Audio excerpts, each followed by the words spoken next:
Good morning, good evening, and welcome to the Grassroots Weekender Show. Yes, we're on our final day, and we're into Sunday, and for some, it could be an upsetting day because our friends England exited the World Cup last night, and grassroots football all cancelled. Well, the majority of it is anyway. If you've had a game in grassroots football, we'd love to hear from you. matt@don'ttextheline.com. Let me know if you got any games on in this appalling weather, Baltic weather, freezing cold weather, and it's cold, would you believe, here in the studio. Midweek, we have all the heating on.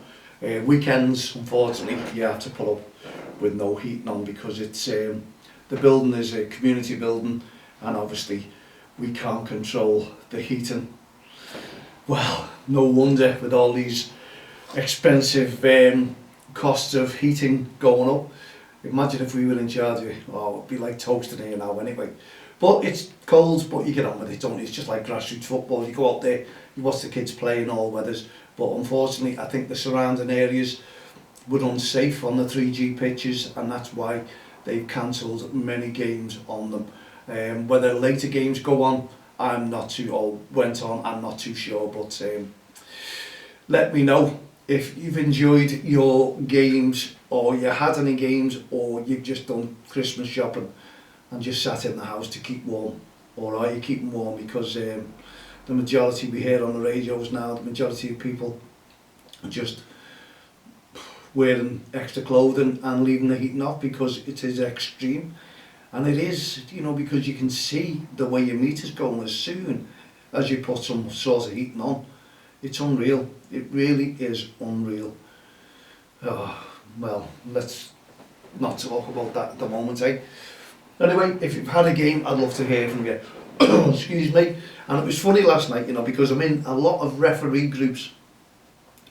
And when the Enlgand game was coming on, my phone is non-stop, and the referee was sort of getting slated by referees, would you believe? Yes, in charge of the Enlgand game.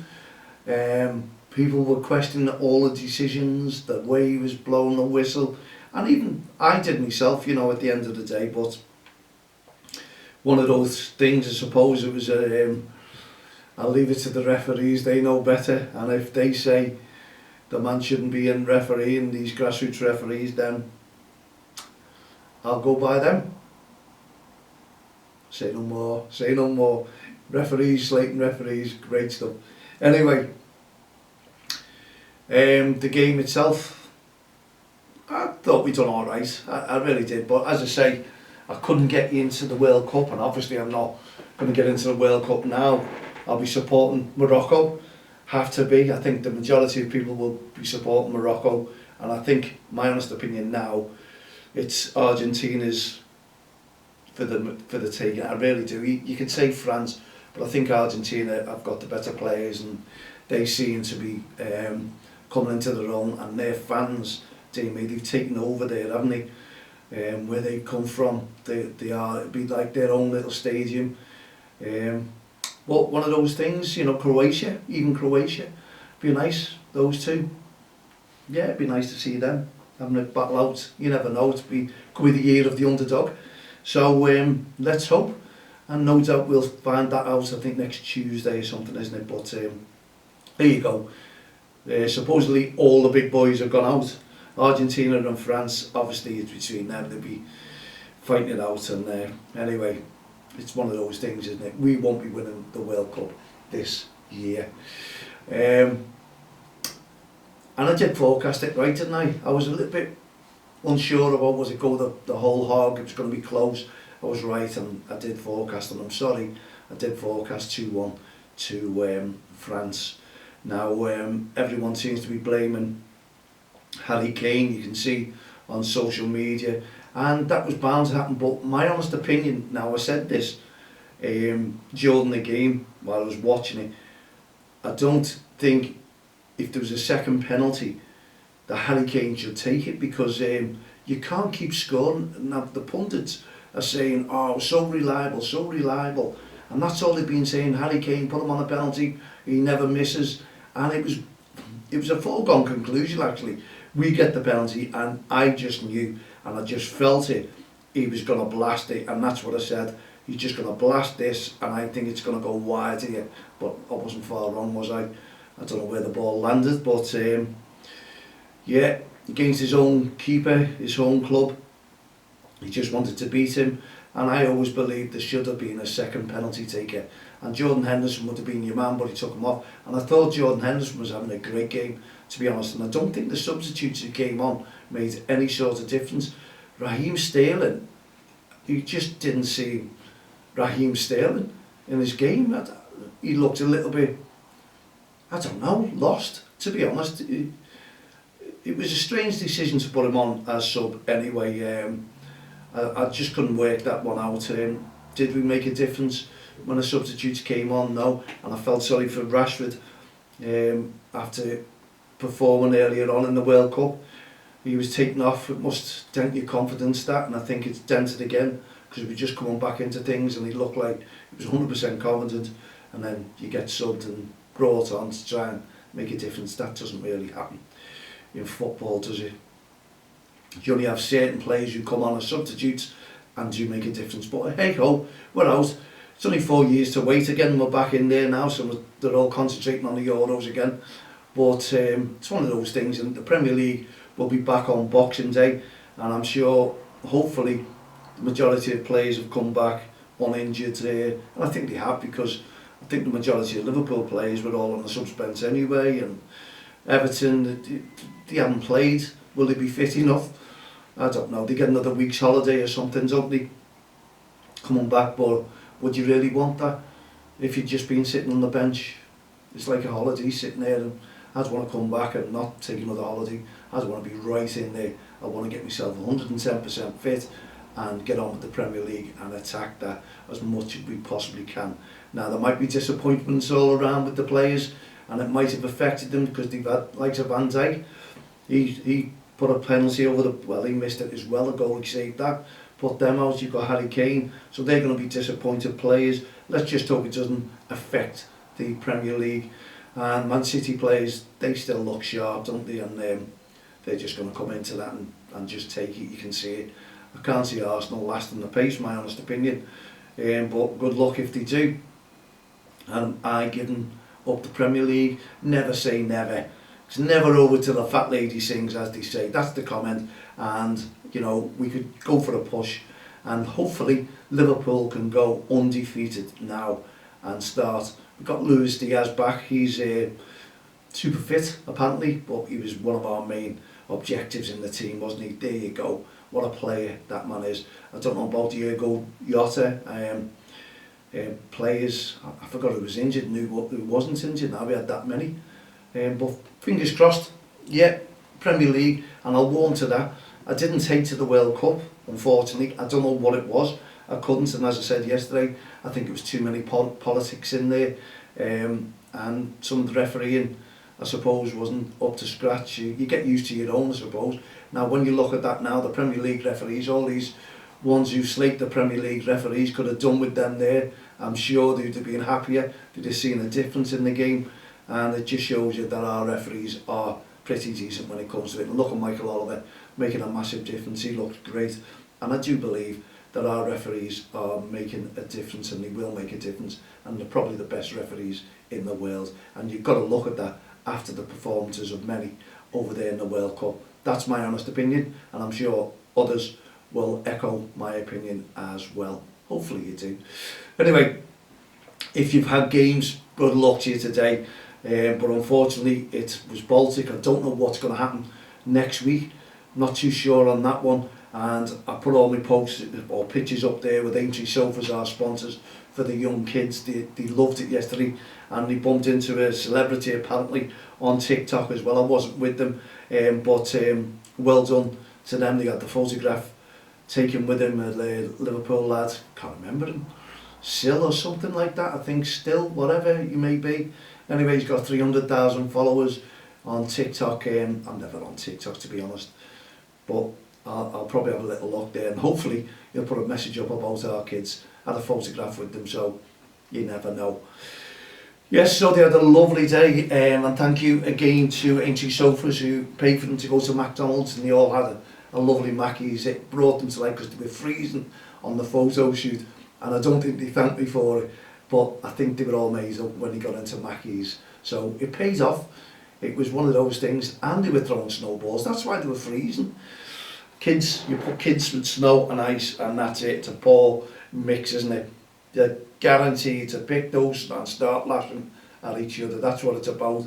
It's just instinct with them, especially the lads. Anyway, they had a ball. Thank you very, very much, Aintree Sofas, for being a sponsor. And I did call out yesterday, I think many teams and clubs should look after their sponsors, especially the times are hard now. They're sponsoring your kits, they're sponsoring your jackets. You know, give them feedback, let them know.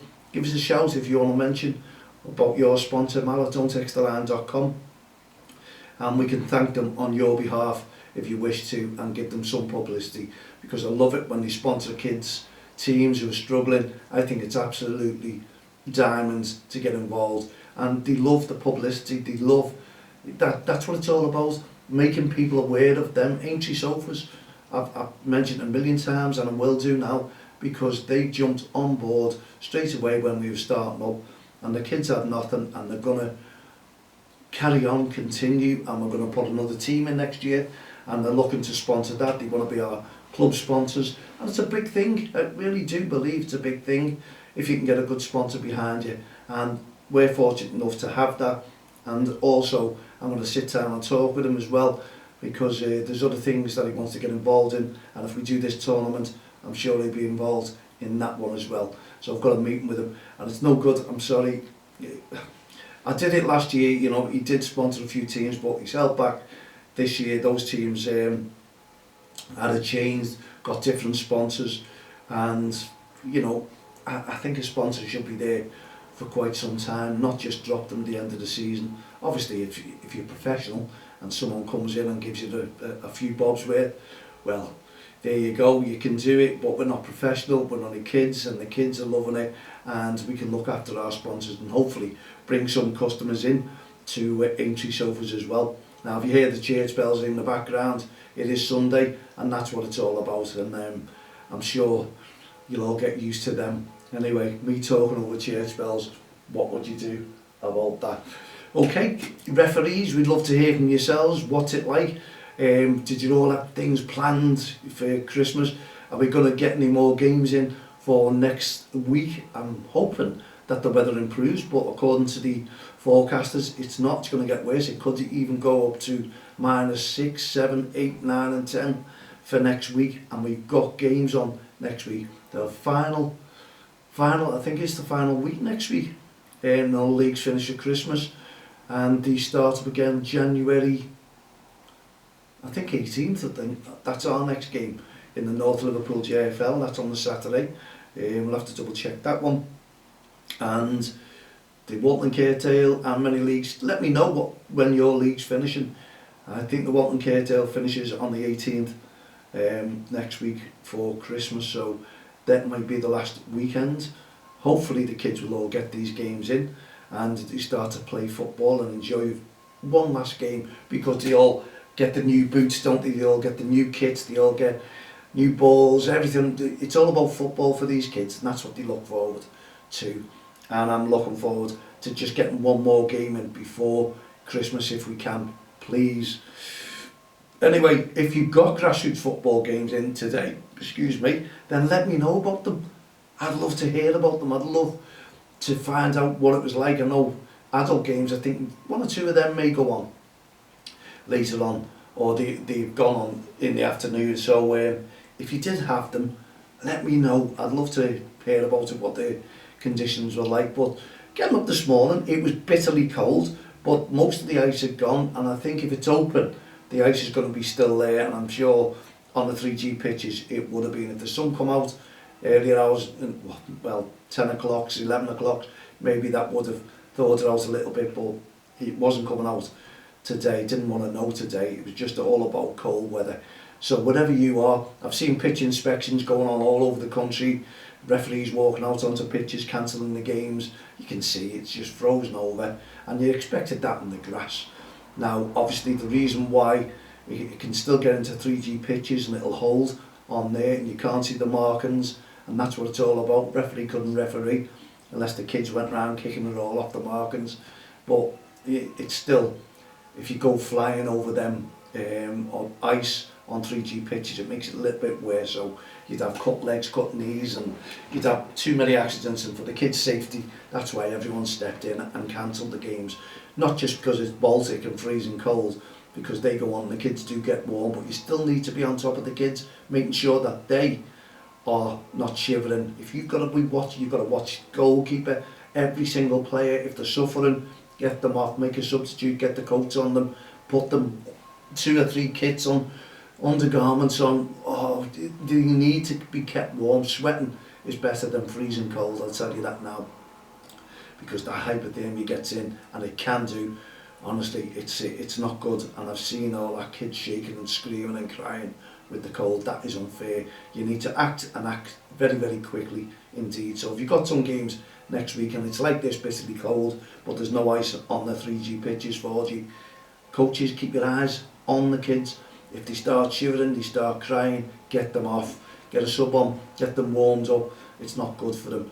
Make sure that the kids' welfare is looked after, because, you know, this is why the leagues have cancelled the games, because they're looking after the kids' welfare, and it was their safety, and that is safety too, because the surrounding roads, there's still ice everywhere. So yeah, that's what it's all about. Anyway, we're onto our last weekend or nearly last weekend. We'll continue going. If you've got any news for me that you'd like me or like to share with me, referees, coaches, teams, or birthdays, anything at all, just get in touch with myself. Add me as a friend on social media, Facebook, Twitter, LinkedIn, all the social network sites. Get in touch with me. Not all, I'm not on Snapchat anyway. That's all for the kids, isn't it, apparently? But definitely not me. So respect wherever you go. You know, it's all about keeping our referees within the game. They're all off these couple of weekends, so the referees, I can imagine them, wow, they're all putting their money away, thinking about the bank.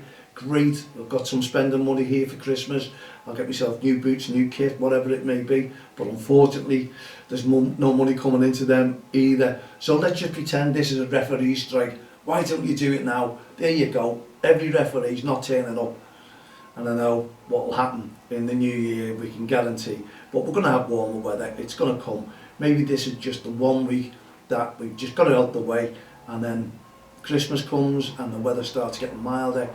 Fingers crossed this is, the rains don't come, it doesn't really matter on 3G, it will on the grass pitches.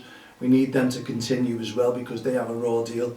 If you've got grass and the games are getting cancelled left, right and centre, then that's not good for grassroots football and your team who plays on grass.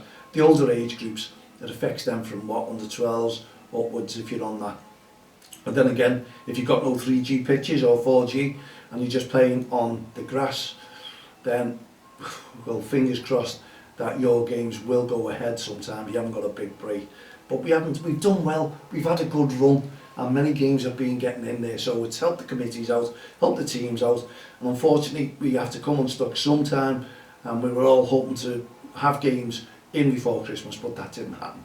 But if you go out and you've got games, then please, no ref, no game. You've seen that, we're talking with the FAI over our no ref, no game. We'll be in touch with them next week as well, and I've got to do my Christmas shop, and I'm very, very late indeed, as I always am. Every year I'm on the same thing, but I've left it later and later this year because, yeah, different things have happened to put me behind on this one, and I'll talk about that in the new year. I'll give you more feedback on it, and it probably will be very interesting what I've got to say as well. Okay, we've come to the end of our show. We've got a few seconds left, so all I can wish you is that you'll have a great week. If you're working this week, it's coming. Let's just hope the weather just drops a little bit, because it's going to be chaotic going back to work this week if the forecasters have got it right, -10. We don't want that. You're going to have to be safe on the roads. And also I'd like to add in, if you've got a neighbour, please make sure with this cold snap that we've got, make sure your neighbours are okay, because we know they will not be putting the heating on It's just a concern at the moment. If we all watch out for each other and make sure everyone's happy, bring them in for a cup of tea if you've got a bit of spare heating, if they're not putting their heating on. Let's look after each other, make sure everyone's safe and warm if you possibly can. Okay, we'll be back again on Friday evening with our last young commentators before the Christmas break. So from myself, Mal Lee, and all the team here, the Grassroots Show, Don't Cross the Line, Respect Programme, and Hearts of Goals, which are we back in the new year. We just give everyone a break for that now because of the tight times. That's all it is, but we will be pushing that again in the new year. So from myself, Mal Lee, have a great evening, put your feet up, relax, stay warm and stay safe, and we'll see you on Friday coming at 7 p.m. Good night, God bless.